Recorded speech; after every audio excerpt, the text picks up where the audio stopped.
یزید کی لشکر جو امام حسین کے مقابلے میں آیا، امام حسین کے لشکر کی تعداد 72 تھی، تو یزید نے 22,000.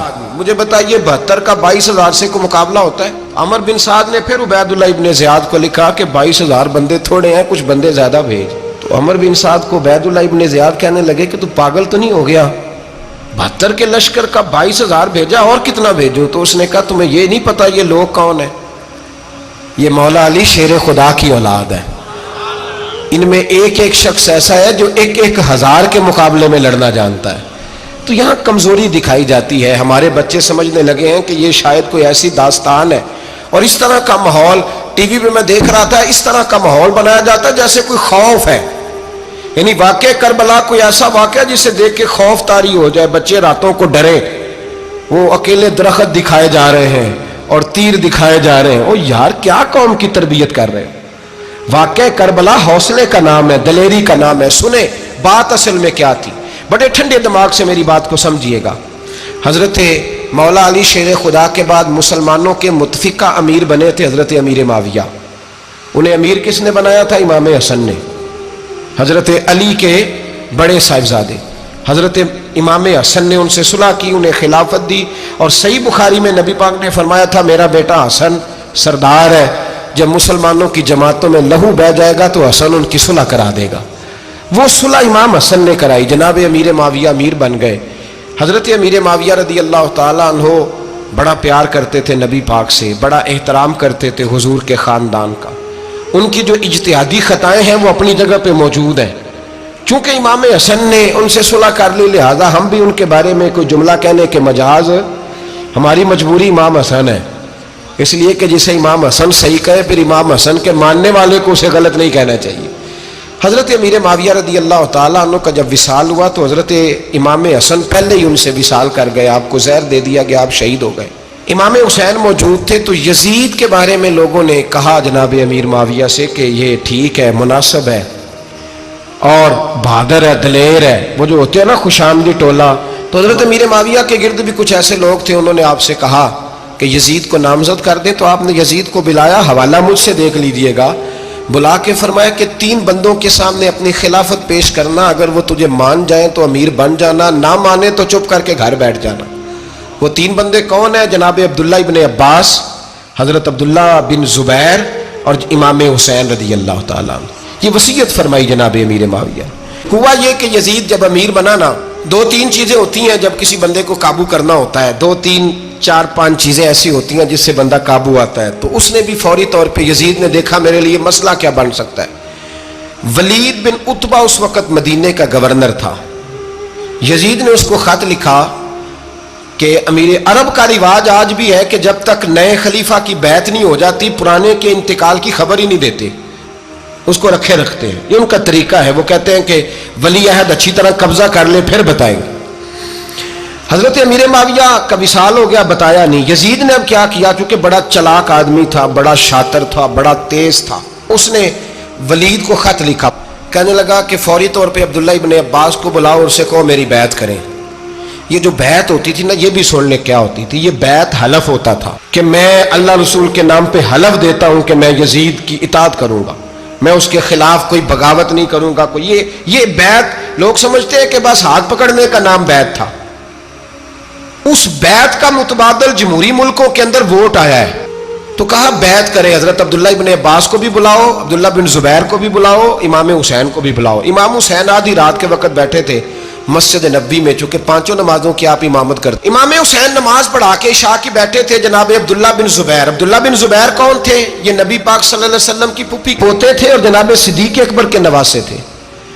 حضرت عبداللہ بن زبیر اور جناب زبیر بن عوام عشرہ مبشرہ صحابی ہیں، ان کے بیٹے تھے. بہت زیرک آدمی تھے. یہ بھی امام حسین کے پاس بیٹھے تھے. عبداللہ ابن عباس بھی تھے جو حضور کے چچا کے بیٹے ہیں، اس امت کے پہلے مفسر ہیں قرآن پاک. یہ لوگ بیٹھے تھے. تو ولید نے ایک بندہ بھیجا، اس نے آ کے کہا جناب آپ کو گورنر صاحب نے بلایا ہے. تو عبداللہ بن زبیر کہنے لگے حسین اس وقت بلانے کی بات سمجھ میں نہیں آئی. تو امام حسین بڑے بصیرت والے تھے، اللہ نے بصیرت دی تھی. کہنے لگے عبداللہ آپ کو سمجھ نہیں آئی، مجھے سمجھ آ گئی ہے، امیر معاویہ وصال کر گئے اور یہ ہمیں جو بلایا گیا ہے نا، یہ یزید کی بیعت کے لیے بلایا گیا ہے.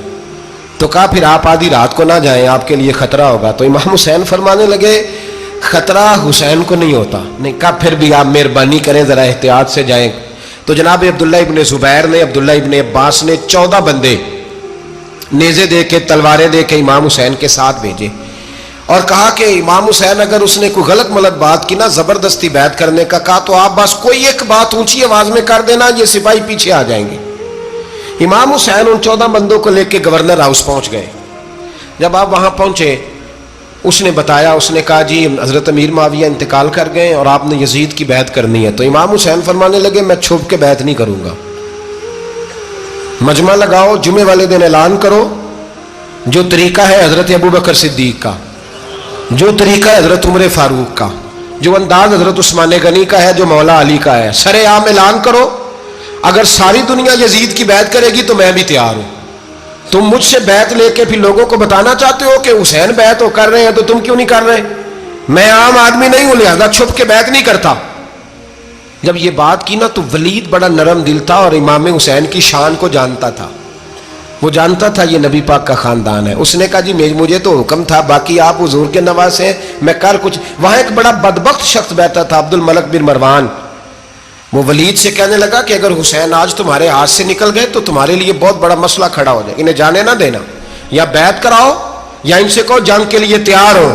تو امام حسین رضی اللہ تعالیٰ عنہ کے کانوں میں آواز گئی تو فرمانے لگے ابن مرجانہ، اگر تیرے اندر جرت ہے تو آ سامنے حسین کے، اس کے کانوں میں باتیں نہ کر، کانا پھوسی نہ کر، باہر آ میدان میں، شرارت نہ کر، باہر آ، میں تمہیں ابھی بتاتا ہوں کہ حسین سے مقابلہ کرنے کا انجام کیا ہے۔ یہ کہہ کہ امام حسین باہر نکلے، اپنے بھائی محمد بن انفیہ کو بلایا، عبداللہ بن زبیر، عبداللہ ابن عباس، ڈھیر سارے لوگ کٹھے ہو گئے۔ فرمایا یہ معاملہ ہے، اب کیا کرنا ہے؟ تو وہ کہنے لگے حضور وقت ابھی مناسب نہیں ہے، آپ اس طرح کریں یہاں رکے، ہم مکے سے، عراق سے، کوفے سے لوگوں کو بلاتے ہیں، یہاں ایک بڑی مجلس مشاورت قائم کرتے ہیں۔ امام حسین فرمانے لگے اگر تم مشاورت قائم کرو گے تو ولید اور عبد الملک بن مروان وہ تو جنگ کرنے کو تیار ہے، اور نبی پاک نے فرمایا ایک مینڈا ہوگا جس کی وجہ سے مدینے کی گلیوں میں لہو بہے گا۔ فرمانے لگے میں وہ بکرا، وہ مینڈا نہیں بننا چاہتا۔ کہا پھر آپ کیا کریں گے؟ تو امام حسین رو پڑے، فرمانے لگے میں مدینہ چھوڑ جاؤں گا لیکن مدینے کی حرمت پامال نہیں ہونے دوں گا۔ امام علی مقام آدھی رات کے وقت نکلے، سیدہ فاطمہ کا دروازہ ایک اس دن تھا جس دن حضرت مولا علی کوفے چلے گئے تھے، اور دوبارہ آج تالا لگا جب امام حسین نکلے۔ آپ جنت البقیع کے پیچھے کھڑے ہو کے حضور کا روضہ دیکھنے لگے، اس وقت گنبد تو نہیں ہوتا تھا، روضہ دیکھنے لگے۔ نانا تیرے کرم کے خزینے کی خیر ہو، میں جا رہا ہوں تیرے مدینے کی خیر ہو۔ سارا خاندان لے گئے، مکے تشریف لے گئے، حج کے ایام قریب آنے والے تھے۔ امام حسین نے وہاں لوگوں سے باتیں کی۔ جب امام حسین وہاں پہنچے تو کوفے سے خط آنے لگے۔ کوفہ حضرت علی کا دارالخلافہ تھا، وہاں آپ کے محبین، پیار کرنے والے ڈھیروں تھے، انہیں خط لکھے کہ حضور آپ چپ کر کے بیٹھے ہوئے ہیں اور ہمارے اوپر یزید مسلط ہو گیا ہے، آپ اگر میدان میں نہیں نکلیں گے، آپ نہیں آئیں گے تو ہم اللہ کی بارگاہ میں شکوہ کریں گے کہ کوئی ہماری کمان کرنے کو تیار ہی نہیں ہوا۔ اور وہ خط 1 2 3 نہیں آئے، وہ خط اتنے تھے کہ 3 بوریوں میں بھرے تھے امام حسین، 3 بوریوں میں۔ اب مجبوری ہو جاتی ہے، حق کے لیے کئی دفعہ بات کرنا مجبوری ہوتی ہے، اگر نہیں کرے گا تو پھر اس کو بھی قبر میں جواب دینا پڑے گا۔ امام علی مقام رضی اللہ تعالیٰ عنہ نے مکے میں اب لوگوں کو جمع کیا مشورے کے لیے۔ ہر بندے نے کہا حضور وہ بلا تو رہے ہیں پر اپنے وعدوں کے پکے۔ کہا حضور وہ پکے نہیں، آپ نہ جائیں۔ ہر بندے نے کہا حالات ٹھیک نہیں، حالات گراؤنڈ ریالٹی صحیح نہیں، یہی مشورہ آج بھی ہر بندہ دیتا ہے، ابھی حالات نہیں۔ اتنے خراب حالات کبھی نہیں ہوئے تھے جتنے امام حسین کے دور میں تھے، لیکن فرمایا میں دین کے خلاف غلط حکمران کو مسلط ہونے کی اجازت، بول کے بتائیے، بول کے، غلط حکمران کو مسلط ہونے کی اجازت مزاحمت کروں گا، مخالفت کروں گا۔ امام کہنے لگے کوئی بات نہیں، وہ میرے ساتھ چلے نہ چلے لیکن میں کوفے جاؤں گا، وہ لوگ میرے ساتھ کھڑا ہونے کو تیار ہے تو وہ جھوٹ ہے یا سچ ہے پر میں چلوں گا۔ جب امام علی مقام نے اصرار فرمایا تو جو آپ کے قریبی صحابہ کرام کی اولادیں تھی ساری، یہ بھی اب بیماری ہے، کچھ لوگ کہتے ہیں جی صحابہ نہیں ساتھ چلے، تو میں کہتا ہوں اہل بیت نبوت کے تو کل افراد 21 تھے، تو 72 میں باقی اولادیں کس کی تھی؟ وہ ساری صحابہ کی اولادیں تھی، وہ سارے. پتہ نہیں کیوں اس طرح کا فلسفہ بیان کیا جاتا ہے جس میں حالات خراب ہو. حضرت سیدنا امام علی مقام کو جب بہت زیادہ کہا گیا نا تو امام حسین رضی اللہ تعالیٰ انہوں نے فرمایا چلو میں ایک کام کرتا ہوں، مسلم بن عقیل کو بھیجتا ہوں. حضرت علی کے بھتیجے ہیں، امام حسین رضی اللہ تعالیٰ عنہ کے چچا کے بیٹے ہیں، حضرت عقیل کے صاحبزادے مسلم بن عقیل. بڑے سمجھدار آدمی تھے، معاملہ فہم تھے، بڑے جری تھے. اتنا زبردست مشورہ کم لوگ دیتے ہیں جتنا حضرت مسلم بن عقیل دیتے تھے. ان کو بھیجا گیا کوفے. اب اس میں بڑی تفصیل ہے، وہ اپنے 2 بچے بھی لے گئے. جب وہ کوفے پہنچے نا تو کوفے پر جناب نعمان بن بشیر کی حکومت تھی. آپ گورنر تھے اور اہل بیت سے بڑی عقیدت رکھنے والے، نرم رویہ. عبید اللہ ابن زیاد کوفے کا گورنر نہیں تھا، یہ کسی اور علاقے کا تھا. جب آپ وہاں پہنچے تو نعمان بن بشیر نے دیکھا کہ حضرت مسلم بن عقیل آئے ہیں تو لوگ دوڑے ان کی بیعت کرنے، بھاگے. اتنے لوگ جمع ہوئے کہ ایک دن میں 17,000 آدمی نے بیعت کر لی. کتنے بندے جی؟ 17,000 آدمی ایک دن آیا. اب وہ جو امام مسلم بن عقیل کے وہاں نعرے لگانے والے تھے کہنے لگے حضور یہ پہلے دن کی کارکردگی ہے، 2-4 دن میں دیکھیے کیا ہوتا ہے. 2-4 دن میں کیا ہوا؟ 40,000 آدمی نے بیعت کر لی. اب وہ 40,000 بندہ تیار ہو گیا. ادھر سے جو یزید کے وفادار تھے انہوں نے خط لکھا یزید کو کہ تو نے بڑا نرم آدمی گورنر بنایا ہے اور 40,000 بندہ چلا گیا حسین کی طرف. اگر ایک دن مسلم بن عقیل اور رہے تو جو تمہارا گورنر بیٹھے ہیں نا جناب نعمان بن بشیر، ان کو گورنر ہاؤس سے نکال کے مسلم بن عقیل قبضہ کر لیں گے. تو چپ کر کے بیٹھا ہے. یزید بڑا تیز تھا، اس نے ایک آدمی گھوڑے پہ دوڑایا. عبید اللہ ابن زیاد ایک اور علاقے کا گورنر تھا پر بڑا ظالم سا بدماش تھا، بڑا سخت گیر آدمی تھا. اس کو کہا کہ تو پہلے ایک صوبے کا گورنر ہے، جا تجھے دوسرا صوبہ بھی دیا. اس طرح کار فوری طور پہ کوفے پہنچ اور جا کے مسلم بن عقیل کو گرفتار کر، جو آدمی ان کا ساتھ پھر بھی دے اسے قتل کر دے. اس نے کیا کیا؟ وہ آدھی رات کو آیا، منہ چھپایا، جبہ پہنا. لوگ سمجھے امام حسین آ گئے. بہت سارے لوگوں نے اس کے نعرے بھی لگائے. وہ چپکے سے داخل ہوا اندر اور چپکے سے داخل ہو کے اس نے سب سے پہلا کام یہ کیا کہ نعمان بن بشیر رضی اللہ عنہ کو معزول کیا، کوفے کے گورنر ہاؤس پہ قبضہ کیا. پھر اس نے اسی وقت سوئے ہوئے سرکردہ لوگ، جس طرح ایک گاؤں کا چودھری دوسرے کا محلے میں قبیلوں کے جو لوگ تھے چودھریوں کو بلایا، کچھ کو سزائیں دی، کچھ کو سخت کہا، کچھ کو ان کے عیب گنوائے کہ وہ تمہارا فلانا مسئلہ پھر خراب کر دوں گا، بلیک میل کیا. صبح ہونے تک حالات اگر تم نے میرے قابو میں نہ کیے تو یاد رکھنا بڑا مشکل ہوتا ہے حق پہ کھڑا ہونا. بڑی چیزیں لوگوں کو یاد آتی ہیں، اللہ جانتا ہے. پہلے کچھ ہوتا ہے، بعد میں معاملہ کچھ ہوتا ہے. حضرت مسلم بن عقیل کے ساتھ جس دن عبید اللہ ابن زیاد آیا 40,000 کا لشکر تھا. اگلے دن صبح ہوئی، اگلے دن تو یہ حال ہو گیا کہ آپ جب کوفے کی جامع مسجد میں زور کی نماز کے لیے گئے تو 5-7 ہزار آدمی نماز پڑھنے آیا. اور جب مغرب کا وقت آیا تو لوگوں نے چند ہزار لوگ رہ گئے، نماز کی نیت باندھی. توجہ کرنا میری بات پہ، ایک مسئلہ بھی سمجھ میں آئے گا. لوگوں نے نماز کی نیت باندھی تو حضرت مسلم بن عقیل امامت کر رہے ہیں، ہاتھ باندھے ہوئے ہیں. تو بہت سارے لوگوں نے پیچھے ہاتھ چھوڑ دیے.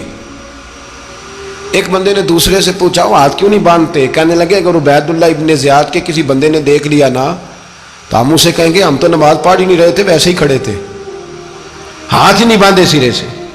جب نماز کی امامت باندھی تو 10-11 صفیں تھیں. جب مسلم بن عقیل رضی اللہ تعالیٰ عنہ نے سلام پھیرا تو پیچھے بندہ ہی کوئی نہیں تھا. حضرت مسلم بن عقیل کو گرفتار کیا گیا. عرب کا رواج تھا دشمن کو سخت سزا دیں تاکہ باعث عبرت بنے. بہت اونچا مینار تھا کوفے کا گورنر ہاؤس کا، اوپر لے جا کے جناب مسلم بن عقیل کو زمین پہ گرایا گیا. اور جب وہ شہید ہو گئے تو شہید ہونے سے ایک رات پہلے وہ خط لکھ چکے تھے امام حسین کو کہ آپ آ جائیں، حالات بڑے اچھے ہیں. خط ملا تو امام حسین مکے سے کوفے کی جانب چل پڑے. امام علی مقام رضی اللہ تعالیٰ عنہ جب چل پڑے تشریف لا رہے تھے تو رستے میں فرزق شاعر ملا، بڑا محب اہل بیت تھا. رستے میں ملاقات ہوئی، اللہ اکبر. حضرت مسلم بن عقیل جب گرایا شہید ہو گئے تو پھر اس نے اس طرح کیا کہ آپ کی لاش کو لٹکا دیا چوک میں.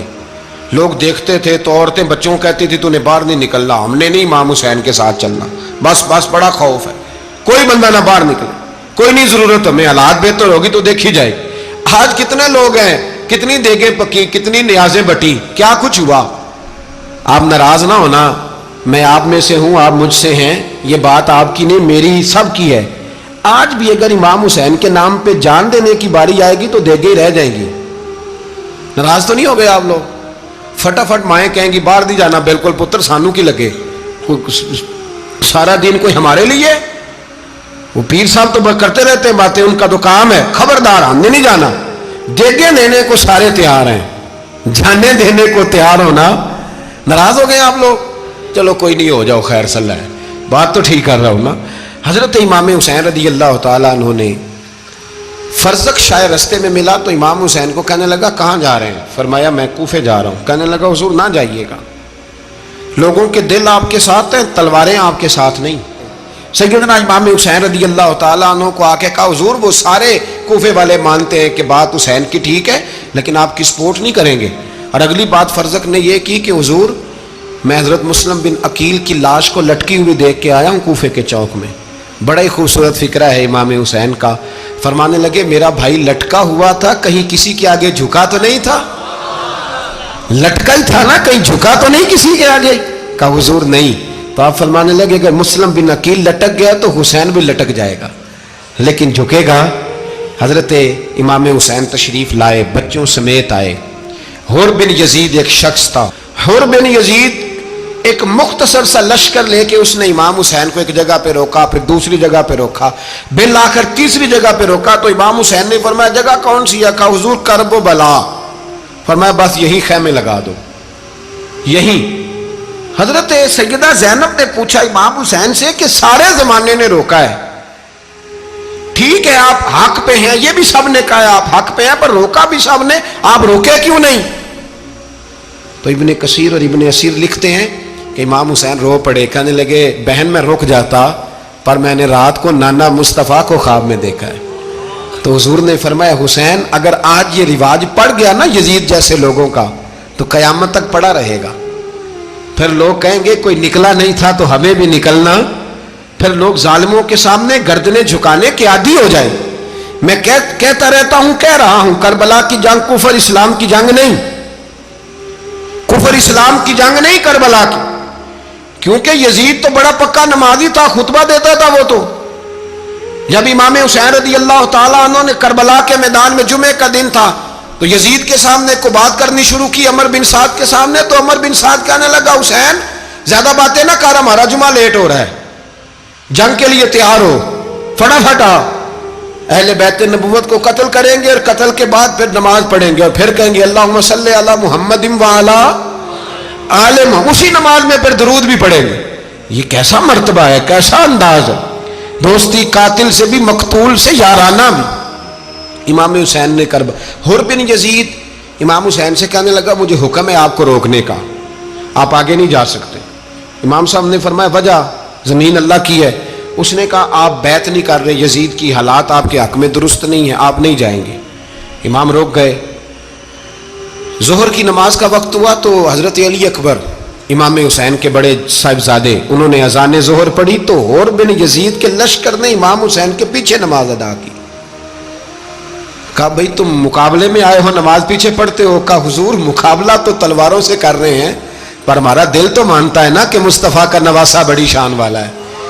حر بن یزید نے 3 نمازیں لشکر سمیت امام حسین کے پیچھے پڑھی ہیں, 3 نمازیں, ظہر اثر اور مغرب. پھر امام حسین کے سامنے شرائط پیش کی کہ آپ کو یہاں گھیر لیا گیا ہے, یہاں آپ بیعت کریں گے, یہاں جنگ کریں گے, 2 ہی باتیں. امام حسین نے فرمایا نہیں بھائی بیعت تو میں نہیں کرتا, اس کے علاوہ تم جو کہتے ہو میں کرنے کو تیار ہوں. اس نے خط لکھا, عبید اللہ ابن زیاد کو ایک بندہ دوڑایا پیچھے, کوفے چند میل پہ کوفہ تھا. کہا وہ نہیں مان رہے, کیا کرنا ہے؟ تو حسین ابن علی ہے, میں زیادہ دیر انہیں روک بھی نہیں سکتا. انہوں نے پیغام دیا حر بن یزید کو کہ کرنا کچھ بھی نہیں, ان کا پانی بند کر دو, بلیک میل کرو, کھانا پانی نہیں ملے گا, چھوٹے چھوٹے بچے ہیں, خود ہی مان جائیں گے. حضرت